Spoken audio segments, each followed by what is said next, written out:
Of course, this is something that has animated President Trump, first his campaign and now his presidency. He's been using harsher and harsher language to describe immigrants. This was a new low earlier in the week, using the word infest for the first time to describe people. He says illegal immigrants would be infesting the country. Now, again, like I said, it's the first time he's ever used that word to connotate people.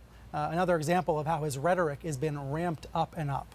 And that message has been echoed by his media allies. We'll talk about that in a moment. But first, let me bring in a guest who's thought a lot about the effects of this kind of rhetoric and what it means. George Takei is an actor and activist who experienced Japanese internment camps firsthand as a child. George, thanks for being here. Good to be here. If I might make one correction, they were not Japanese internment camps. They were American internment camps for American citizens of Japanese ancestry here in the United States. Japanese internment camps were run by the government of Japan. Let me make that point. I'm glad you did. And, you know, I wanted to talk to you about this because of the images this week that you wrote about for Foreign Policy magazine. Do you feel like history is repeating right now? It is repeating itself, but it has gone to a new low with Donald Trump. When we were incarcerated, our families were intact. My parents were with me. But in this case, it's come to a chilling low where babies are torn away from their mothers and placed in separate internment camps. Now that Donald Trump has rescinded his zero tolerance policy, the children are being scattered throughout the country, making it even more complicated to reunite the families. So this is a new low in American history. I'm concerned that some of the comparisons on television to internment camps, some of the references to Nazi Germany are so seriously offending a part of the country that they can't hear the conversation, that they won't hear the conversation. And that some of these comparisons are so inflammatory that they're actually hurting your cause. How do you respond to that? No.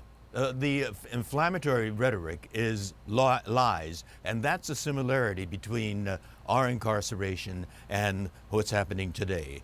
We were characterized, by the government, classified as enemy aliens. We were neither. Right after Pearl Harbor, young Japanese Americans rushed to their recruitment centers to volunteer to serve in the U.S. military. They were denied military service and categorized as enemy aliens, neither of which we were. Those young patriots were volunteering to fight for America, possibly even die for America. And to call them the enemy was nonsensical. And equally crazy was calling us aliens. My grandparents were the ones that immigrated to this country. My mother was born in Sacramento. My father was a San Franciscan. They met and married here in Los Angeles. My brother and sister and I were born here. We're Americans. And to call us enemy aliens is absolutely a lie, but repeated often enough and it becomes a reality.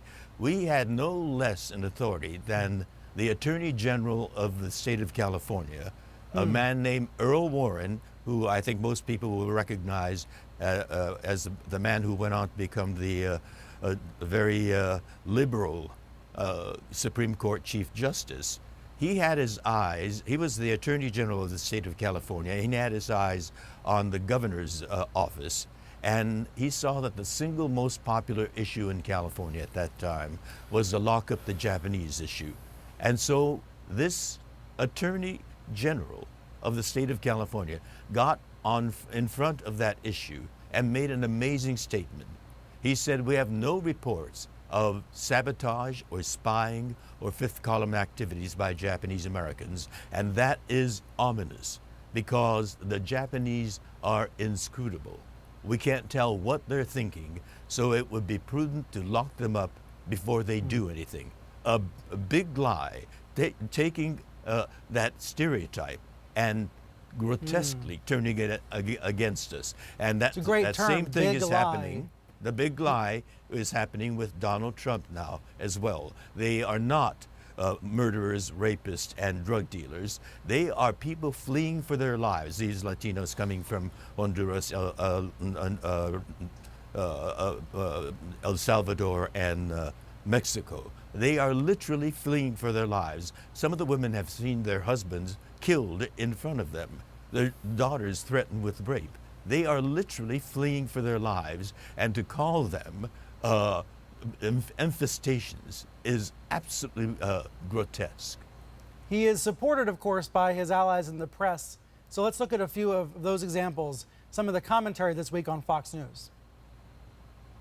Like it or not, these aren't our kids. Show them compassion. But it's not like he's doing this to the people of Idaho or Texas. These are people from another country. And temporarily housed in what are essentially summer camps. And I spoke to some African Americans who say, gosh, the conditions of the detention center are better than some of the projects that I grew up in. Say one other thing, these child actors weeping and crying on all the other networks 24/7 right now. Do not fall for it, Mr. President. Because the people crossing that border, as the president has made clear throughout, are not coming across on the basis of merit.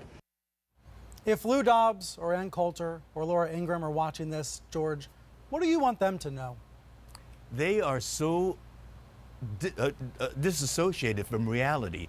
For Ann Coulter's to call the wailing and sobbing of those babies actors, it's grotesque. It is absolutely inhumane to hear that kind of talk.